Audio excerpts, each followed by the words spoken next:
Welcome, everyone. Today we're doing a deep dive into the extraordinary life of Anandamoyi Ma. She's this Indian woman saint, and people often call her the Joy-Permeated Mother. Sounds fascinating. It really is. And to help us understand her story, we'll be looking through the eyes of Paramahansa Yogananda. His book, Autobiography of a Yogi, gives us an incredible first-hand account. Yogananda. He wasn't just some casual observer, though, right? Right. He had these deep personal encounters with Anandamoyi Ma that really affected him. I see. So it's more than just biographical, it's personal. Exactly. And he shares some truly unbelievable details, like miraculous healings, her husband taking a vow of silence, and how she always seemed to be in this state of pure joy. Wow, it really makes you think, like, what did true enlightenment actually look like in her life? That's the question we're going to try and answer today. Sounds like a journey. So where do we begin? Well, I think the best place to start is with their very first meeting. It was almost like fate brought them together. Okay, so set the scene for me. What happened? So Yogananda was in Calcutta. His niece had been urging him to meet this woman saint, saying everyone knew how holy and revered she was. Okay, so there's already a buzz around her. Oh yeah, definitely. And then one day, he's driving with a friend and they just stumble upon this incredible scene. Okay, I'm intrigued. What do they see? Anandamoyi Ma was standing in an open car, blessing all of these disciples. But as Yogananda's car gets closer, she steps out and walks straight towards him. Wait, like she knew he was coming. It really seems that way, like she could sense his presence. And then, get this, she embraces Yogananda. Whoa, hold on. She just hugs him out of nowhere. Yeah, and she says, "Father, you have come." Like they were old friends or something. Right, as though they were family who hadn't seen each other in years. Everyone was just stunned, completely astonished. I bet. And what about Yogananda? What was his reaction? He was pretty taken aback, but he quickly realized that she was in this state of samadhi. Samadhi. Okay, need a little help here. What exactly is that? It's like a deep, profound, meditative state. Kind of explains why she was acting so unusual. Ah, I see. So she wasn't exactly in a normal, everyday state of mind. Not at all. Yogananda actually writes that she seemed utterly oblivious to her outward garb as a woman. It was like she saw herself as this timeless soul connecting with another devotee of God. Wow. That really challenges how we normally think about identity, you know? Absolutely. To just transcend the physical form and connect on this deep spiritual level, it's kind of hard to wrap your head around. It really is. And can you say more about this samadhi state? What did it look like? How did Yogananda describe it? He described her eyes as being completely still, gazing into the near, far inner Elysium. Okay, that sounds intense. So it's not just like regular meditation. No, it's more like this active experience of something truly profound, like her mind was fully immersed in the divine. And this connection with the divine, it seemed to be at the very core of her being. Exactly, and it radiated outward into everything she did. Now, what's interesting is that Anandamoyi Ma wasn't some isolated mystic. She had a massive following in India, known for her social reform work. Really? So she wasn't just this reclusive spiritual figure? Not at all. She was a Brahmin, right at the top of the caste system. But get this, she completely defied those social boundaries. You mean she didn't follow the caste rules? That's a pretty big deal. Huge. She welcomed people from all walks of life. It was practically revolutionary at the time. Wow. For a Brahmin to disregard the caste system, it must have been incredibly impactful, especially for people who were looking for some kind of spiritual equality. For sure. It really challenged the very foundation of Indian society. Her actions spoke volumes about how she saw all beings as interconnected, no matter their social status. That's a powerful message. But it sounds like even with all of that going on, she was still very detached from worldly concerns. Oh, absolutely. Yogananda even mentions how her disciples would often have to remind her to eat or take care of basic needs. Like she was so focused on her spiritual world that she almost forgot about the physical one. Exactly. And there's another interesting detail. One of her disciples said that she wouldn't even differentiate between different kinds of food offered to her. Like those preferences just didn't matter to her. It seems that way. Her focus was solely on her inner world, completely unfazed by those external distractions. Amazing. Mm-hmm. And then there's her marriage, which sounds like a whole other story in itself. Oh, yeah. That's a real testament to her unique detachment. What happened? Was it an arranged marriage? It was, but the story goes that her husband had this incredible spiritual experience just by touching her. Wait, just from touching her? What kind of experience could be that powerful? It was so profound that he immediately took a vow of silence and became her disciple. Seriously. So he was her husband, but he dedicated himself to a life of silence by her side. That's right. It really shows you the transformative power she had. He basically became her caretaker, silently tending to her needs. That level of devotion is incredible. But I have to ask, what's the significance of taking a vow of silence? What does that mean in the context of Hindu spirituality?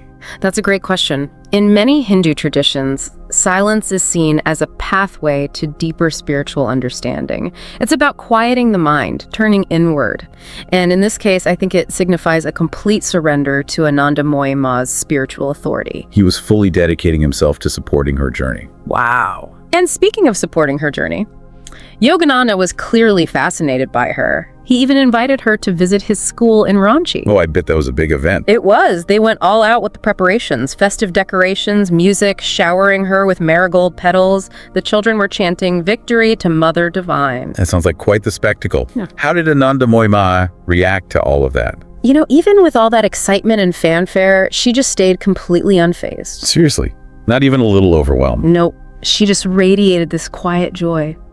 Yogananda often described her as carrying her own portable paradise within her. Like her inner state wasn't affected by anything external. Exactly. And there's this other funny moment during that visit. Yogananda was trying to learn more about her life, where she came from, her upbringing, all that. Yeah, I'd be curious too. What did she say? She kind of brushed it off. She said something like, "Father knows all about it, why repeat it?"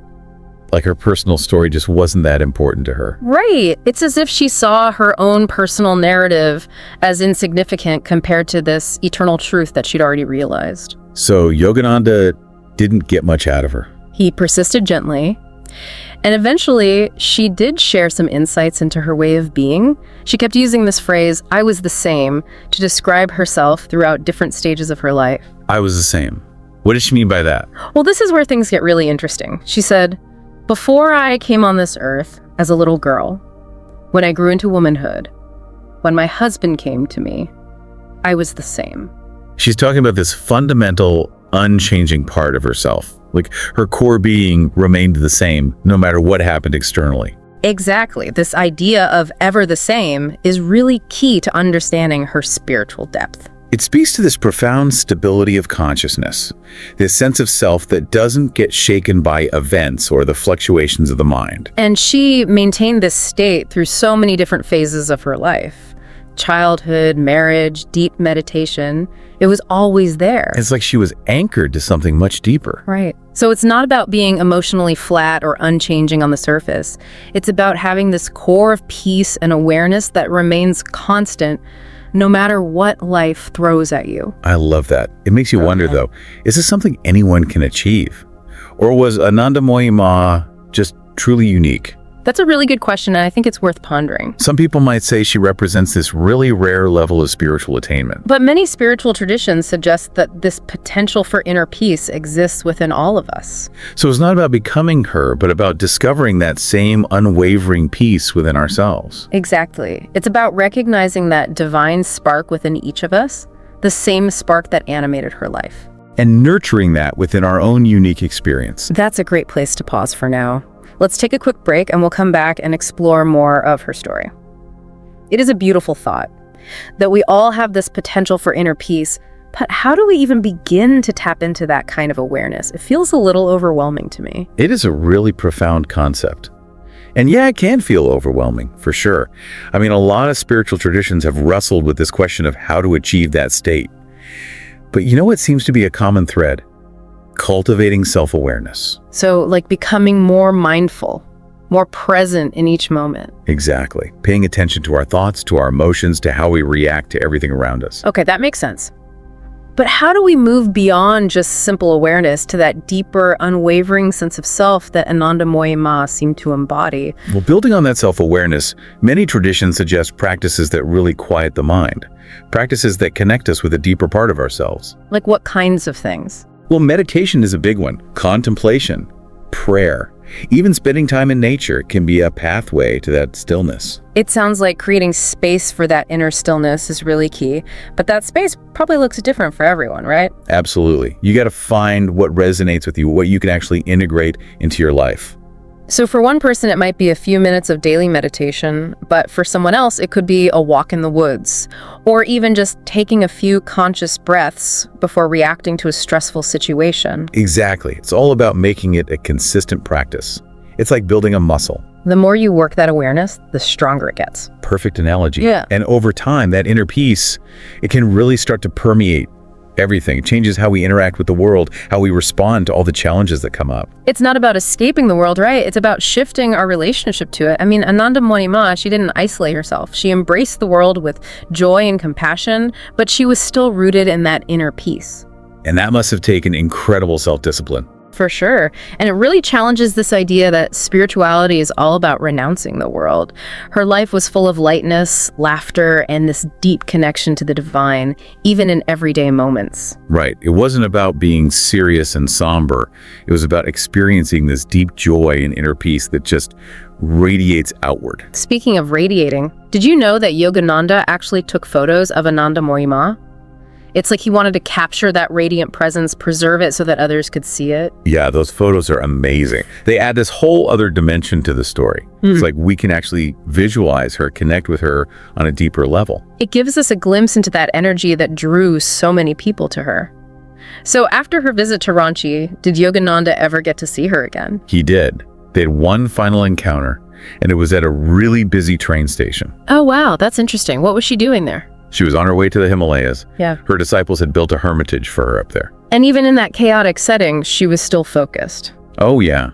Yogananda said that her eyes never looked away from God. Like that connection was always there, no matter what was happening around her. Exactly. It wasn't limited to specific times or places. It was just part of her very being. And her parting words to Yogananda, they're really powerful. She said, "Behold, now and always one with the eternal, I am ever the same." Wow. She reaffirmed that unwavering focus right up until the end.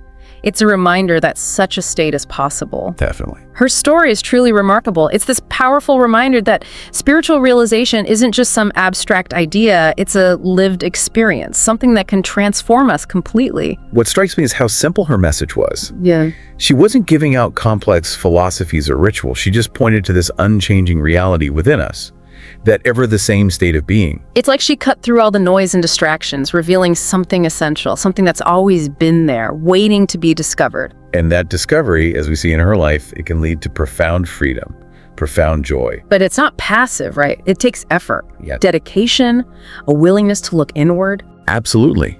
It might mean exploring different spiritual practices, challenging our beliefs, stepping outside of our comfort zones. It's a journey of self-discovery. Like embarking on our own inner pilgrimage, guided by the wisdom of those who have walked this path before us. Like Anandamoyi Ma, as we explore Anandamoyi Ma's life, what's becoming really clear is that her journey wasn't about escaping the world. It was about transforming how we relate to it. Exactly. She showed us that spiritual realization doesn't mean you have to give up everything and become a hermit. It can lead to a really fulfilling life, a life full of purpose and meaning, connected to something much bigger than ourselves. Yeah, it's almost like she's giving us a glimpse of what's possible if we're willing to put in the work. But what does that work even look like? What steps can we take to, find that inner peace and connect with that divine spark? Well, that's the big question, isn't it? And I don't think there's one right answer. But Anandamoyi Ma's life, it definitely gives us some valuable clues. Like, for instance, she wasn't about renouncing all her possessions or shutting herself off from society. She was out there engaging with the world, working for social reform, embracing people from all walks of life. Exactly. It wasn't about isolating herself. It was about, like you said, transforming her relationship with the world.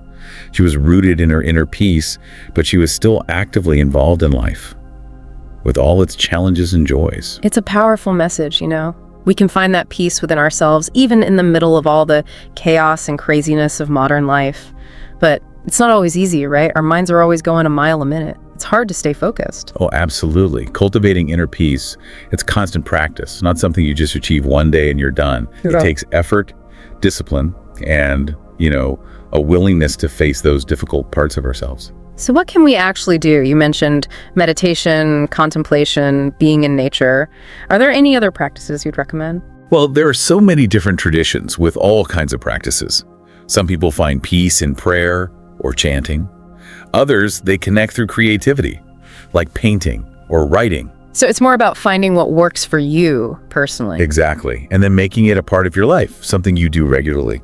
Like a daily ritual, a time to just connect with that inner stillness and nurture that divine spark. Yeah, I like that. And remember, it's a journey, not a race. There are going to be days when it feels really easy and days when it feels impossible. But you just got to keep showing up. Yeah, keep practicing, keep showing up for yourself. Trust that the path will unfold the way it's supposed to. It's about having that patience, that persistence, just like Anandamoyi Ma. Right. I mean, she faced challenges, setbacks, just like everyone else.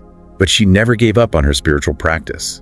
Yeah. And in the end, it allowed her to reach this incredible level of peace and joy, something most of us can only dream of. Her story is such an inspiration. We all have that same potential inside us. Waiting to be discovered and nurtured. So, as we wrap up our deep dive into Anandamoyi Ma's extraordinary life, what's one big takeaway for you? For me, it's the reminder that real happiness, real fulfillment, it doesn't come from what's happening outside of us. It comes from cultivating that inner peace, from recognizing that divine spark within each of us and really nurturing it, and from approaching the world with love and a spirit that's connected to something bigger than ourselves. I love that. That's beautifully said. And for me, I think it's the understanding that spiritual realization, it's a lived experience. It's a process, this constant unfolding of growth and transformation that can lead to a really meaningful life. Anandamoyi Ma's story gives us hope. It reminds us that we all have the potential for enlightenment within us. So as we go about our lives, with all its ups and downs, let's keep Anandamoyi Ma in mind. Remember her example, the joy-permeated mother, and ask ourselves, thank you for listening till the find end. that same peace, Please subscribe, that same joy turn on the within notifications, ourselves, like, even amidst all comment, the changes that life and share with throws your our way. friends. This will help more listeners to discover our channel and content.